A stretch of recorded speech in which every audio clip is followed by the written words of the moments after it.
Okay, so very good evening to all of you and I think this is good morning now because जब मैं record कर रहा हूँ इस video को तो it's already 10th of September Wednesday at 12:08। So आज एक बड़ी इम्पोर्टेंट खबर है जेपीएससी की तरफ से एंड झारखंड राज्य के लिए हायर एकेडमिक्स के लिए एक बड़ी अवेटेड एग्ज़ाम आप कह सकते हैं, that is Jharkhand eligibility test. And JET की चर्चा इसलिए है क्योंकि लास्ट बार जो जेट है वो 2007-08 के आसपास में हुई थी और उसके बाद झारखंड बनने के बाद ये दूसरी बार इसकी एग्ज़ाम जेपीएससी कंडक्ट करने जा रही है। हालांकि जेपीएससी ने इसका जो नोटिफिकेशन है वो तो 7 मार्च 2023 को निकाली थी कि जल्द ही जेट लिए जाएंगे और उस पर फॉर्म भरवाए जाएंगे, एग्ज़ाम सारी प्रोसेस। बट 7 मार्च 2024 को एक छोटी सी नोटिस निकली थी, उसके बाद जेपीएससी लगभग सो गई और अभी फिर से जेपीएससी जो है वो जाग गई है। ठीक है, ओके। सो 7 मार्च 2024 के बाद जेपीएससी ने फिर अपनी चुप्पी साध ली और फाइनली आज, यानी कि आज नहीं, अब जब मैं वीडियो रिकॉर्ड कर रहा हूँ तो 10 सितंबर हो गया है, 9 सितंबर को जेपीएससी जागी है और लगभग तकरीबन आप कह सकते हैं कि 1.5 साल के बाद और फाइनली जेट कराने का इरादा है उनका। इसलिए है क्योंकि हाईकोर्ट ने बार बार फटकार लगाया है और लास्ट टाइम जो हाईकोर्ट की सुनवाई हुई थी उसमें हाईकोर्ट ने कहा था और उसमें जेपीएससी ने भी कहा था कि हम 3 महीने में कोशिश करेंगे कि एग्ज़ाम लें और रिक्रूटमेंट पूरा करें। हालांकि इसमें अभी बहुत डिले होगा, लेकिन वो सब हमारे न तो हाथ में है और ना ही हम लोग उस पर कुछ कर सकते हैं। फ़िलहाल जो मैं ये वीडियो बना रहा हूँ, उस वीडियो को बनाने का पर्पज़ 2-3 चीज़ें हैं। पहली चीज़ है कि जेट है क्या मतलब है, क्योंकि चूँकि बहुत इरेगुलर है, 2007-08 के बाद अब हो रहा है तो बहुत सारे बच्चों को पता भी नहीं है। तो क्या है एलिजिबिलिटी, क्या है एग्ज़ाम, कैसा होगा, पैटर्न क्या है, एक तो ये बता दूंगा मैं। दूसरा जो बिग क्वेश्चन है जो इस वीडियो देखने के बाद आपको पता चलेगा वो है बेनिफिट, कि बेनिफिट क्या मिलेगा सर, हमको कुछ बेनिफिट है या नहीं, हम नेट गेट का तैयारी कर रहे हैं, ये क्यों दूँ मैं, है ना, ये मन में सवाल आता है। तीसरा मैं बताऊंगा कि प्रिपरेशन कैसे किया जाए, मैं इसके लिए एक छोटा सा कोर्स भी लेके आ रहा हूँ, तो अगर आप चाहें तो आप जुड़ के आप कुछ अपना भला कर सकते हैं, बाकी एग्ज़ाम तो आपको खुद ही निकालना है। सो फर्स्ट बात करते हैं कि जेट है क्या। देखो, as the name suggest, this is the Jharkhand eligibility test. ठीक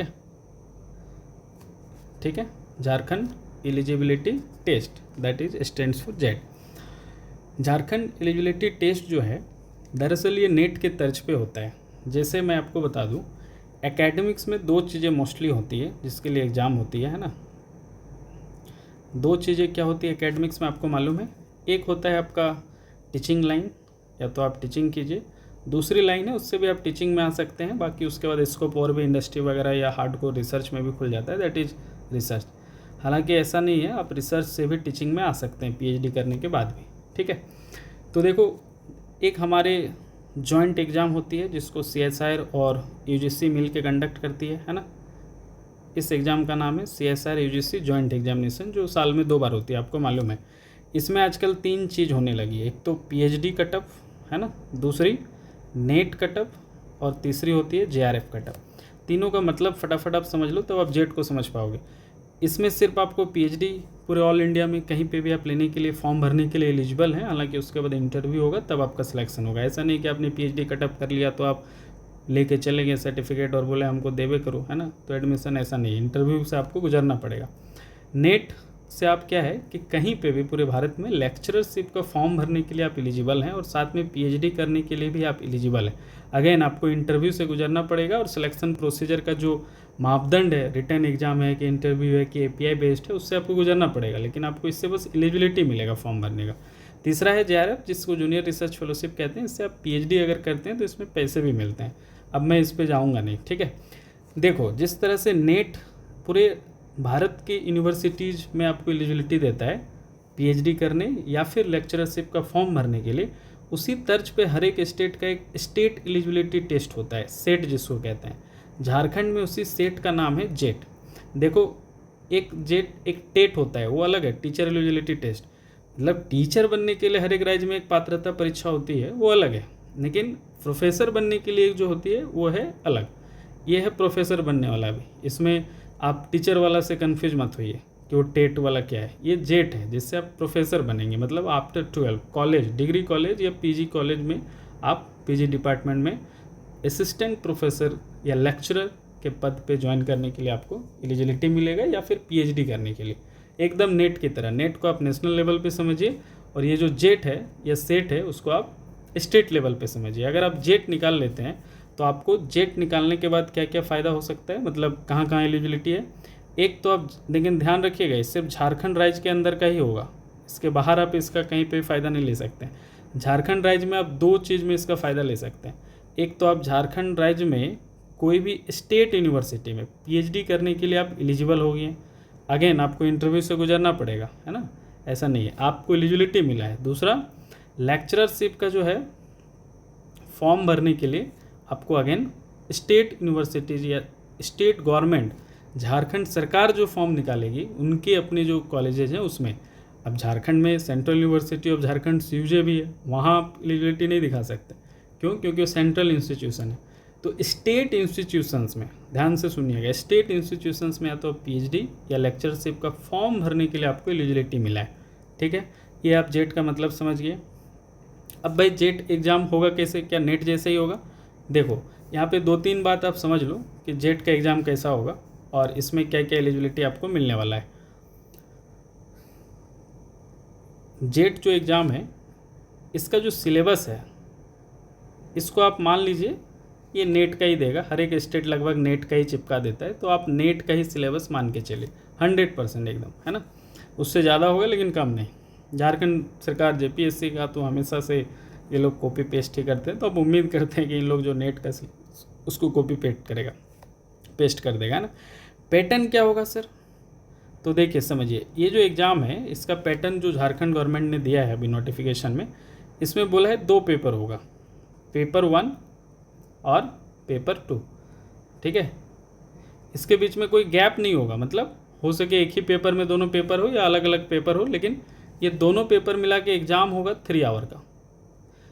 ऐसा नहीं कि आपको अलग अलग 3 घंटा, दोनों पेपर का कंबाइंड टाइम मिलेगा 3 घंटा। ठीक है, पेपर 1 से 50 क्वेश्चन होगा, पेपर 2 से 100 क्वेश्चन होगा। अब आप समझ गए होंगे कि ये 100 क्वेश्चन वाला क्या है, आपका सब्जेक्ट स्पेसिफिक है। जैसे आप फिजिक्स के हैं तो फिजिक्स से 100 क्वेश्चन।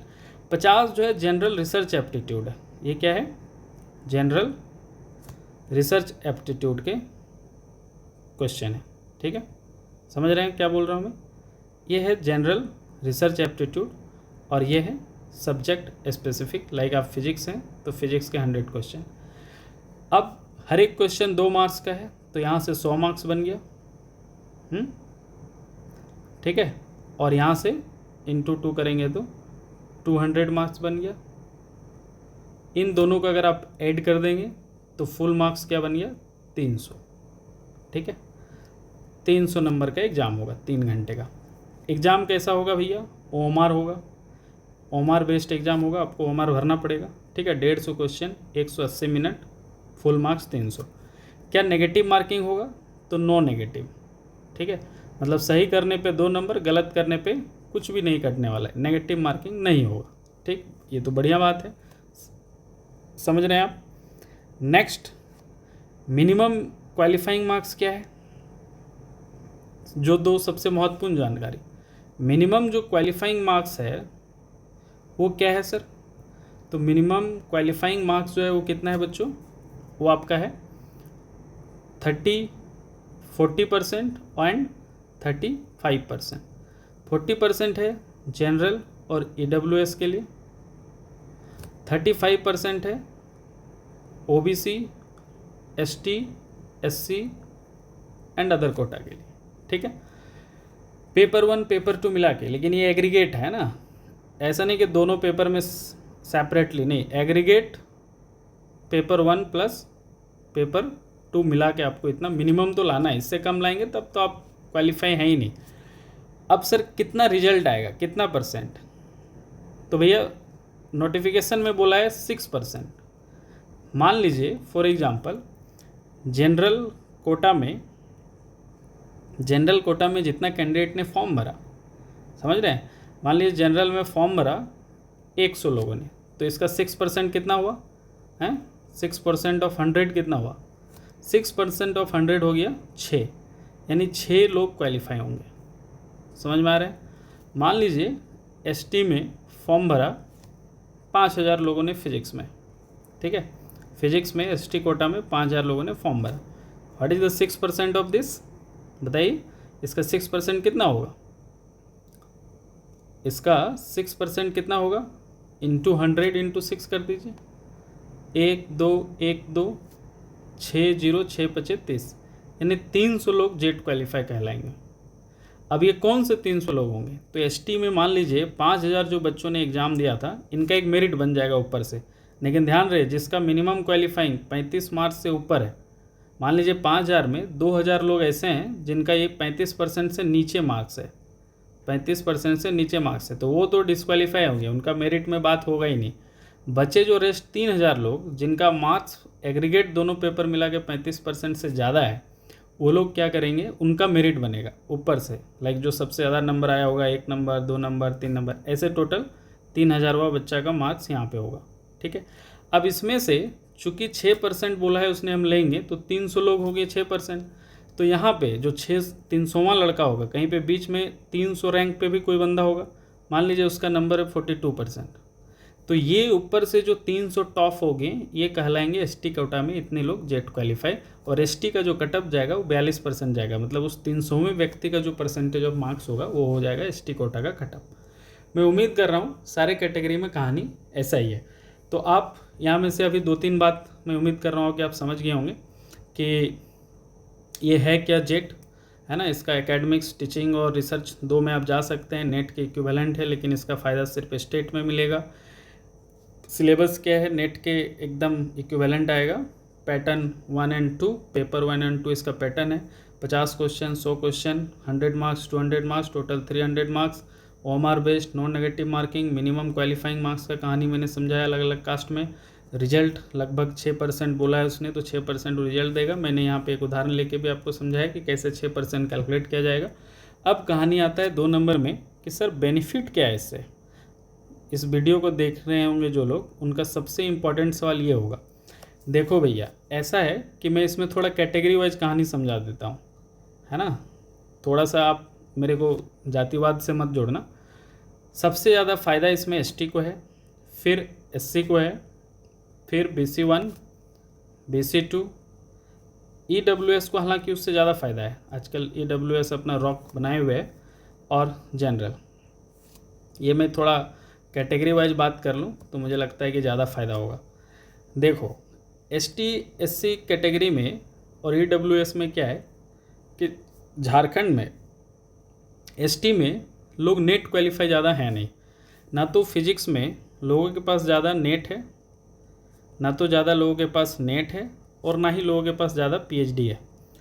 मेरे जहाँ तक अनुभव है वहाँ में शायद जो अभी बेरोजगार हो, ऐसे जो रोजगार में मैं उनकी बात नहीं कर रहा हूँ, शायद ST कोटा में ऐसे बहुत ही शायद रेयर एंड रेयरेस्ट कोई बेरोजगार हो जिसके पास नेट और PhD कोई भी एक या दोनों हो, तो खूब चांस है, मतलब लगभग ना के बराबर लोग हैं। तो यहाँ जो भी जेट निकाल लेगा, इसके बाद जो नेक्स्ट रिक्रूटमेंट इसके साथ ही आने वाला है, परमानेंट रिक्रूटमेंट, ठीक ठाक उनकी रिजर्वेशन रहती है।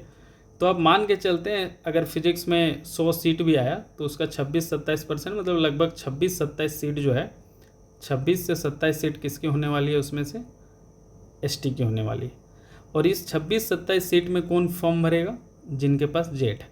अभी क्या हो रहा है झारखंड में कि 26-27 सीट आ रही हैं, अगर 10 सीट आ रही हैं, जैसे अभी नीट बेस्ड असिस्टेंट प्रोफेसर का रिक्रूटमेंट चल रहा था, तो उसमें ST में लोग फॉर्म ही नहीं भर पा रहे। क्यों? क्योंकि ना तो किसी के पास नेट है और ना ही PhD है, और जेट चूँकि 2008 के बाद हुआ नहीं है, तो लोगों के पास ये एलिजिबिलिटी टेस्ट है ही नहीं। आज का जो जनरेशन है पिछले 18-19 साल का, उसके पास जेट है ही नहीं, क्योंकि दिया ही नहीं। समझ रहे हो कि नहीं? तो आप जेट निकालने का सीधा मतलब है आप खूब सारा चांस है, अगर मैं दावा तो नहीं करूँगा कि आप मेरी बात को समझ रहे हैं, चूँकि ये सोशल मीडिया है, मैं यहाँ पे आधिकारिक तौर पे कोई बात तो नहीं बोल सकता, लेकिन मेरे आप भावनाओं को समझ रहे होंगे कि आप मान के चलिए लगभग आप असिस्टेंट प्रोफेसर तय है बनना आपका, इंटरव्यू दीजिए और असिस्टेंट प्रोफेसर बनिए, उसके बाद आप पीएचडी और दुनिया जान करते रहिए। एससी के साथ भी सेम कहानी है, आप जेट दीजिए और असिस्टेंट प्रोफेसर ले जाइए, समझ रहे हैं, बाद में आप पीएचडी करते रहिएगा। ये दोनों का तो ये कहानी है। ईडब्ल्यूएस में भी खूब सारा चांस है, क्योंकि उसमें बहुत लोग ऐसे नहीं है जो नेट या पीएचडी हैं, लेकिन हाँ उसमें भी लोग होंगे, लेकिन बहुत नहीं होंगे। तो अगर सीट ठीक ठाक रहा तो क्या पता कुछ लोगों का किस्मत यहाँ पे भी असिस्टेंट प्रोफेसर बनने का मौका शायद मिल जाए। मैं शायद वर्ड जोड़ रहा हूँ, मैं श्योरिटी की यहाँ बात नहीं कर रहा हूँ।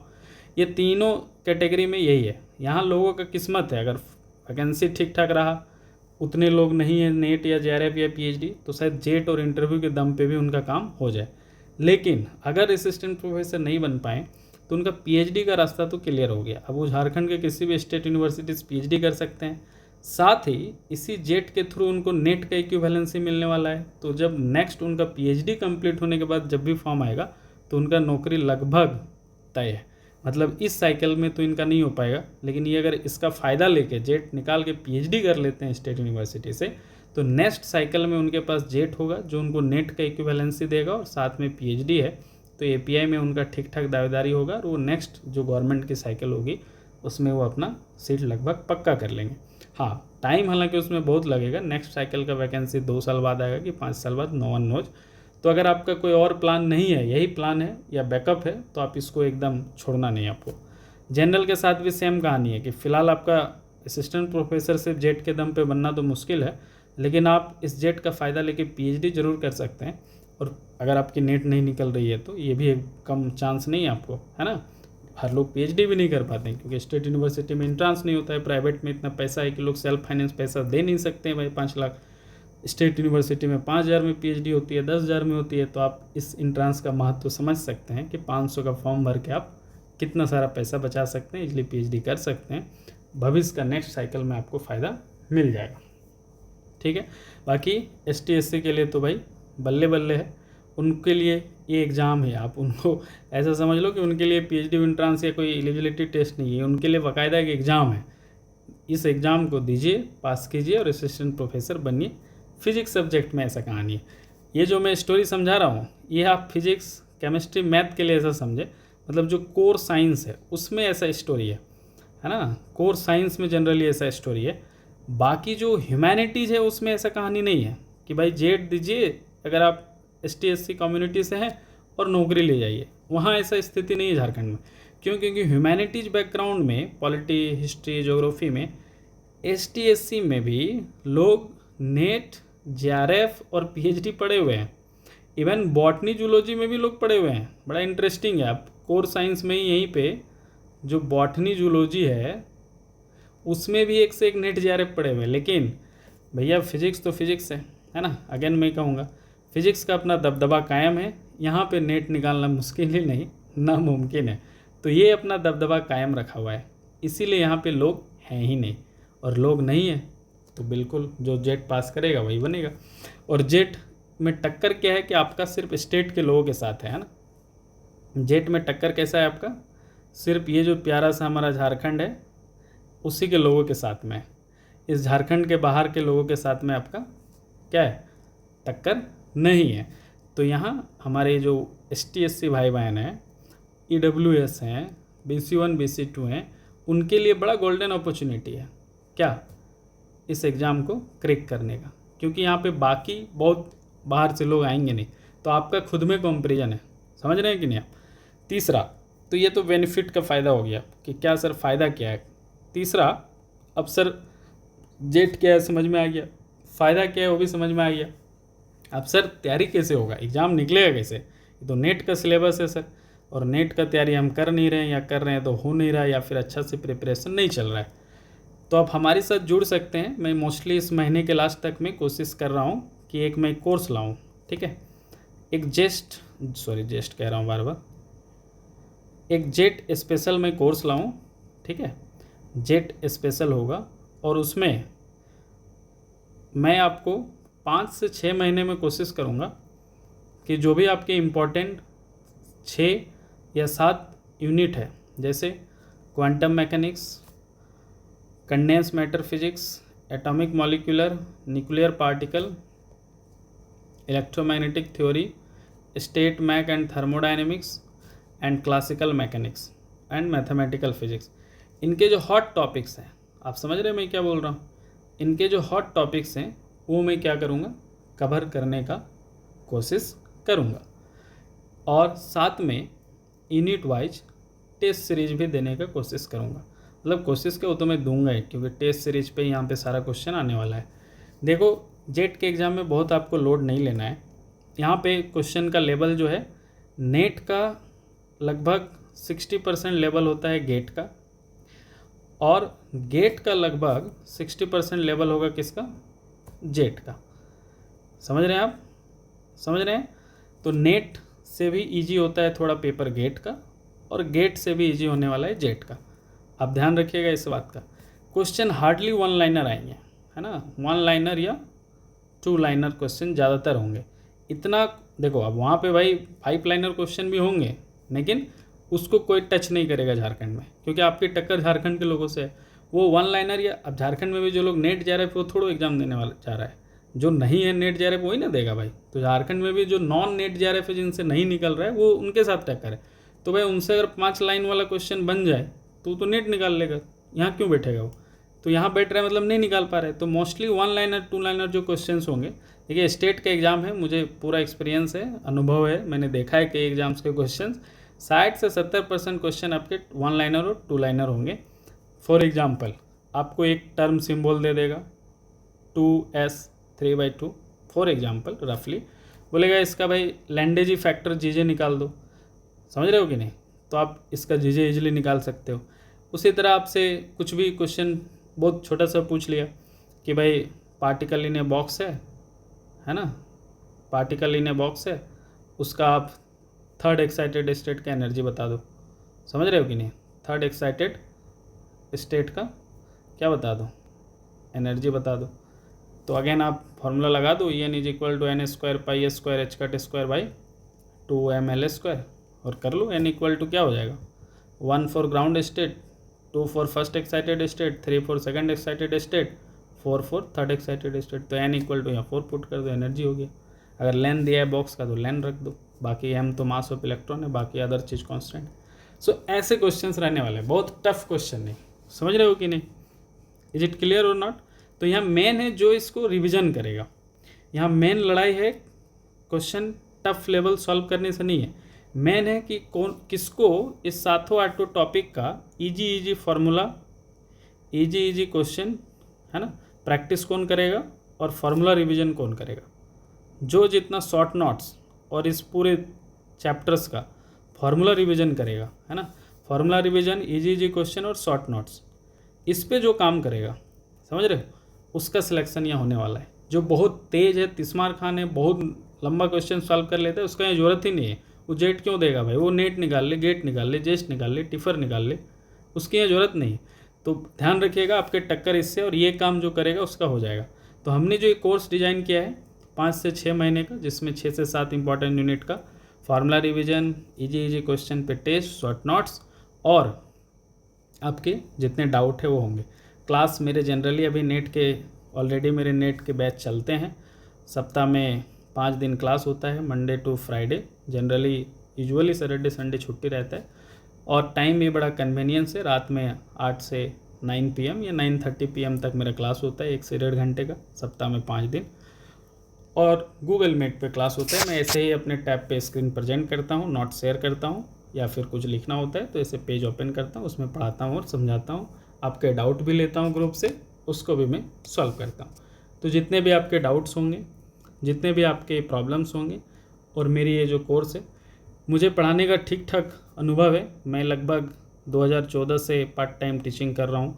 2014 से 16 तक मैंने 10th को पढ़ाया, 2016 से लेके लगभग 2020 तक मैंने 12th को और जेई को पढ़ाया, नीट को पढ़ाया।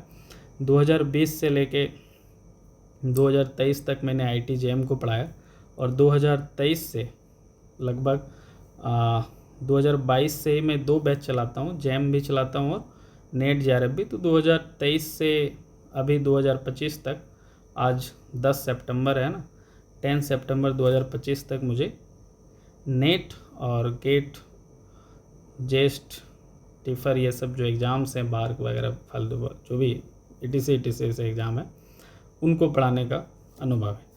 तो ये यहाँ पे आप जोड़ लीजिए 2 साल का 10th पढ़ाने का, 4 साल का लगभग 12th पढ़ाने का, फिर यहाँ पे लगभग 3 साल IT JAM पढ़ाने का, जेस्ट पढ़ाने का, और 22 से 25 इधर लगभग आप 3 साल मान लीजिए नेट JRF पढ़ाने का। तो 3 3 6 4 7 और 2 9, लगभग 9 ईयर का टीचिंग एक्सपीरियंस है।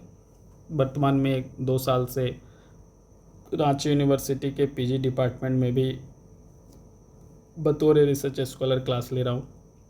तो वहाँ भी 2 ईयर PG डिपार्टमेंट में क्लास लेने का 2 साल से अब तो ज़्यादा ही हो गया, लगभग 2.5 साल होने चल रहा है अब। तो 2.5 साल का वहाँ पे भी लगभग PG को पढ़ाने का एक्सपीरियंस है। तो आप ऐसे जोड़ेंगे तो ये लगभग बहुत सारा 10-11 साल का एक्सपीरियंस। तो आप उसके लिए तनाव में मत ले कि मास्टर 9 सीखा है या फिर मतलब क्या ही डुबा तो नहीं देगा। आप इसका तनाव मत ले, पढ़ाने का मुझे ठीक ठाक अनुभव है, मुझे इन एग्ज़ाम्स की भी अनुभव है। आप बोले भाई क्यों पढ़ें आपसे हम, आपने क्या कबाड़ा है?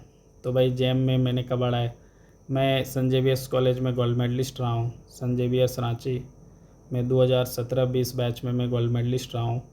सेमेस्टर 5 में ही मैंने JAM निकाल ली थी, मैंने TIFR का रिटर्न निकाल लिया था सेमेस्टर 5 में ही। मुझे JAM के थ्रू IIT कानपुर मिला था फर्स्ट लिस्ट में, मैंने वहाँ एडमिशन भी ले लिया था। बाद में छोड़ के मैं IISER पुणे चला गया, IISER पुणे में बाद में चला गया। वहाँ मैंने 3 साल MS किया 2020 से लेकर 23, और 2023 से मैं रांची यूनिवर्सिटी में आया हूँ।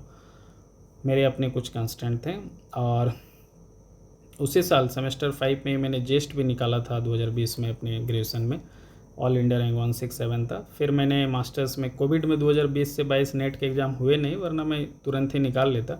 मैं वेट कर रहा था एग्ज़ाम का, फरवरी 2022 में एग्ज़ाम हुआ तो फिर मैंने JRF भी निकाल लिया। पहला ही अटैम्प्ट में अपना नेट JRF बहुत ईजिली 187 रैंक आ गया था। फिर मैंने गेट भी निकाला, और ये मेरे कुछ उपलब्धि हैं। सो आप इनका तनाव मत लीजिए कि भाई आपके साथ क्या भविष्य होने वाला है, ठीक है। कोर्स का जो फ़ीस है वो मैंने बहुत ही कम रखा है, 4999 रखा है। आप भाई 5 से 6 महीने अगर मैं पढ़ाऊँगा, सप्ताह में 5 दिन, तो आप कायदे से 1000 मंथली दे रहे हो।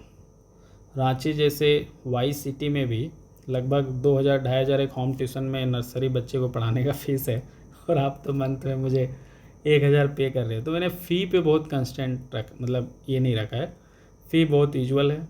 आप 1000 मंथली समझ लें इसको, 5-6 महीना, उससे ज़्यादा ही आप पढ़ेंगे हमसे, और लगभग 5000 के आसपास फ़ीस है। इसमें सारा टेस्ट सीरीज भी इंक्लूडेड रहेगा, ठीक है। चलिए ठीक है, आप मुझे व्हाट्सअप कर सकते हैं, कॉल नहीं करें तो बेटर होगा, क्योंकि न्यू नंबर में फ़ोन उठाना बहुत तकलीफ़ होता है। तो आप 7992231789 पे मुझे व्हाट्सअप कर सकते हैं, और मैं आपको ग्रुप में जोड़ दूंगा। आप पेमेंट कर सकते हैं और आप क्लास कर सकते हैं।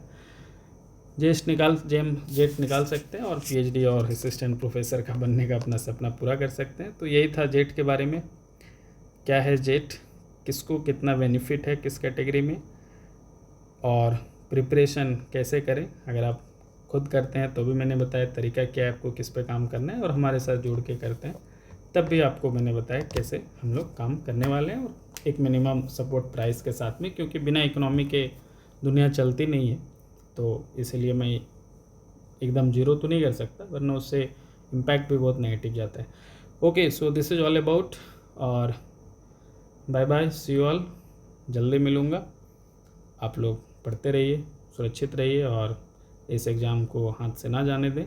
2008 के बाद आया है, फिर ना जाने जब आए 18 साल बाद आप और हम हो या ना हो। सी यू ऑल।